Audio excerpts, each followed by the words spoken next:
All right, so now we're going to look to try to see if we can find the potential functions for conservative vector field. So from the book or the sort of a guideline as to what you're supposed to be doing to do these problems. I'm going to work on problem number 106.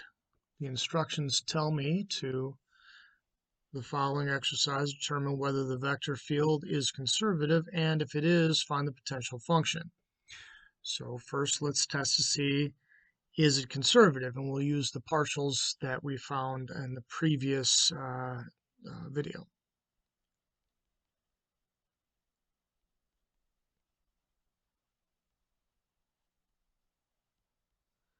So the first thing I'm going to find is the derivative with respect to y of the first part, the x part, or the, I guess, p part, p, q, whatever it is. And that will be 2xy cubed, and that's going to equal, we're doing this with respect to y, so the exponent y is 3, so that's 6xy squared. Similarly, d dx of the second function, the q function, would be 3y squared x squared. So this time we do a derivative with respect to x, that's x squared there. So it's going to be 6y squared x, and these two are equal. And therefore, it is conservative.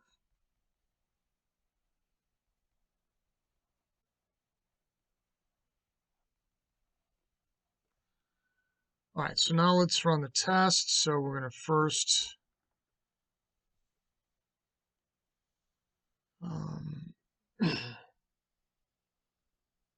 so we have p equals q, or py equals qx, so that's conservative. So let's find the integral of our p. So this is p and this is q dx plus hy here. So our p part is 2xy cubed and plus some gy. So we take the integral of with respect to x, that will give us 2 over 2x squared, or x squared y cubed, and then plus our g of y. The other part for q, so the integral of q dy plus g of x, well, we did g, so let's do h.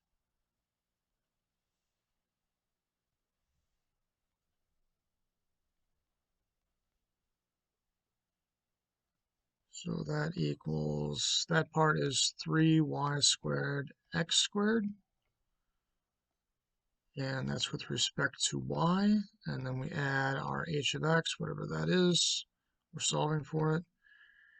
Now this one's with respect to y. So now we have a 2 in the exponent for y. So that's 3 over 3y cubed. So y cubed x squared plus that h of x.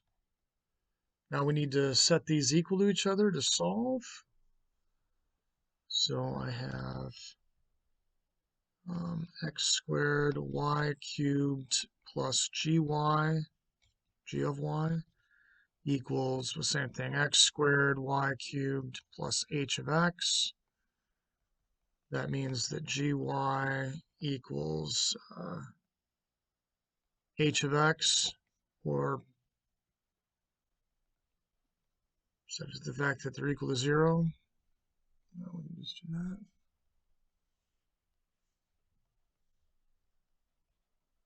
Thus, a possible solution